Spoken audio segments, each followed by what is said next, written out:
بسم الله الرحمن الرحيم الحمد لله رب العالمين والصلاة والسلام على سید الانبیاء والمرسلین اما بعد۔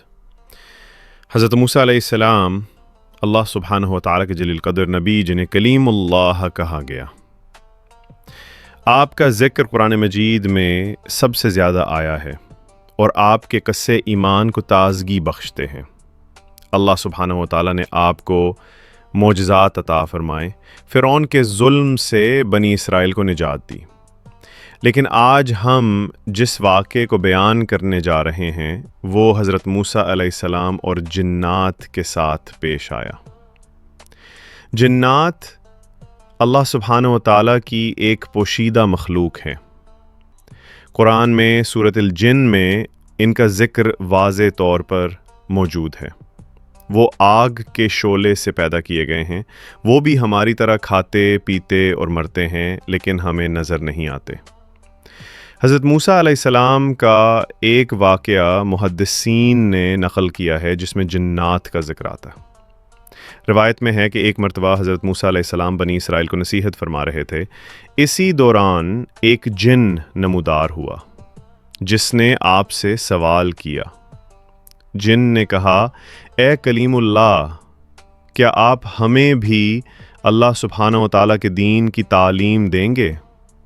حضرت موسیٰ علیہ السلام نے فرمایا، ہاں، تم بھی اللہ سبحانہ و تعالیٰ کے بندے ہو، تم پر بھی اطاعت لازم ہے۔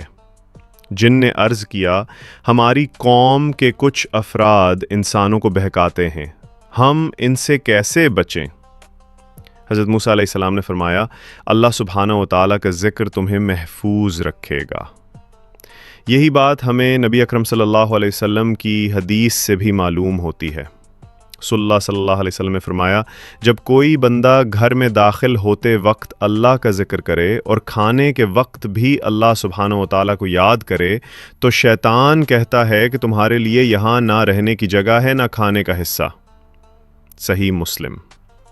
حضرت موسیٰ نے جنات کو اللہ کا ذکر سکھایا۔ انہوں نے فرمایا، لا حول ولا قوت الا باللہ، ایک عظیم ذکر ہے۔ یہ ذکر جنات اور شیاطین سے حفاظت کا ذریعہ ہے۔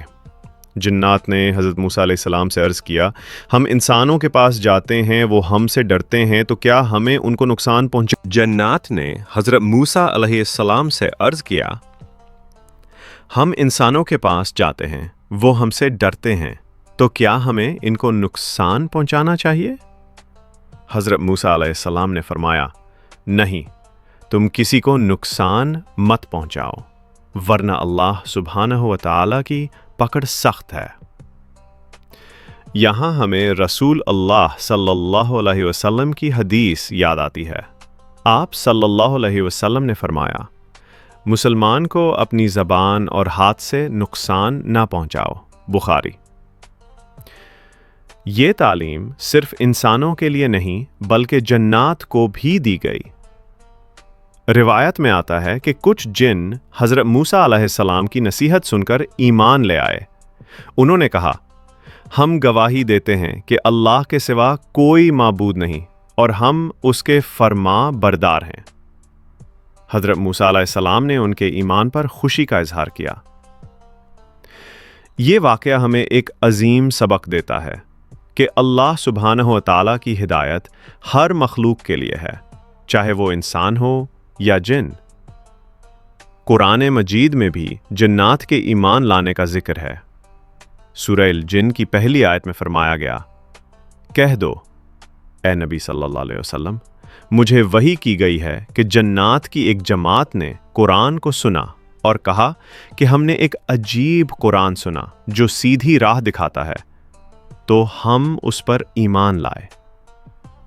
حضرت موسیٰ علیہ السلام کے دور میں بھی یہی منظر پیش آیا۔ اللہ سبحانہ و تعالیٰ کی کتاب اور اس کا ذکر جنات کو ایمان کی طرف لے گیا۔ یہ ہمیں یہ سکھاتا ہے کہ ہدایت دلوں کی طلب پر منحصر ہے۔ اگر انسان یا جن سچائی ڈھونڈے تو اللہ سبحانہ و تعالیٰ اسے ضرور عطا کرتا ہے۔ اسی طرح نبی اکرم صلی اللہ علیہ وسلم کے زمانے میں بھی جنات نے قرآن سنا۔ حدیث میں آتا ہے کہ نبی صلی اللہ علیہ وسلم صحابہ کے ساتھ جا رہے تھے۔ تو جنات نے قرآن سن کر ایمان قبول کیا۔ یہی سنت حضرت موسیٰ علیہ السلام کے زمانے سے جاری ہے۔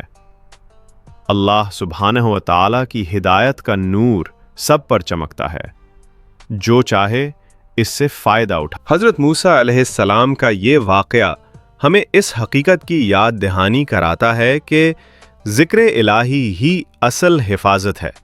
نبی کریم صلی اللہ علیہ وسلم نے فرمایا، قرآن پڑھنے والے کو فرشتے ڈھانپ لیتے ہیں، سکون نازل ہوتا ہے، اور اللہ سبحانہ و تعالیٰ کا ذکر وہاں ہوتا ہے۔ صحیح مسلم۔ یہی وجہ ہے کہ جنات بھی قرآن سن کر ایمان لے آئے۔ اللہ تعالیٰ نے حضرت موسیٰ علیہ السلام کو یہ شرف دیا کہ وہ جنات کو بھی دین کی تعلیم دے۔ آپ نے انہیں توحید، عبادت اور اخلاق کی نصیحت کی۔ انہوں نے وعدہ کیا کہ وہ انسانوں کو نقصان نہیں پہنچائیں گے۔ یہ واقعہ آج بھی ہمارے لیے سبق ہے کہ اگر ہم اللہ سبحانہ و تعالیٰ کو یاد رکھیں گے تو کسی جن، شیطان یا برائی کا ہمیں نقصان نہیں پہنچ سکتا۔ یہی وجہ ہے کہ نبی صلی اللہ علیہ وسلم نے ہمیں صبح اور شام کی دعائیں سکھائیں۔ بسم اللہ الذی لا یضر مع اسمہ شیء فی الارض ولا فی السماء وہو السمیع العلیم۔ پڑھنے والے کو کوئی چیز نقصان نہیں پہنچا سکتی، لہٰذا ہمیں بھی چاہیے کہ قرآن اور ذکر کو اپنی زندگی کا حصہ بنائیں، کیونکہ یہی چیز ہمیں ہر نظر نہ آنے والی برائی سے بچا سکتی ہے۔ اللہ سبحانہ و تعالی ہمیں بھی اپنی حفاظت میں رکھے اور ہمیں قرآن و حدیث کے نور سے ایمان کو تازہ کرنے کی توفیق عطا فرمائے۔ آمین یا رب العالمین۔ مزید اسلامی معلوماتی ویڈیو دیکھنے کے لیے براہ کرم ہمارے چینل کو لائک، شیئر اور سبسکرائب کریں اور کامنٹ ضرور کریں۔ شکریہ۔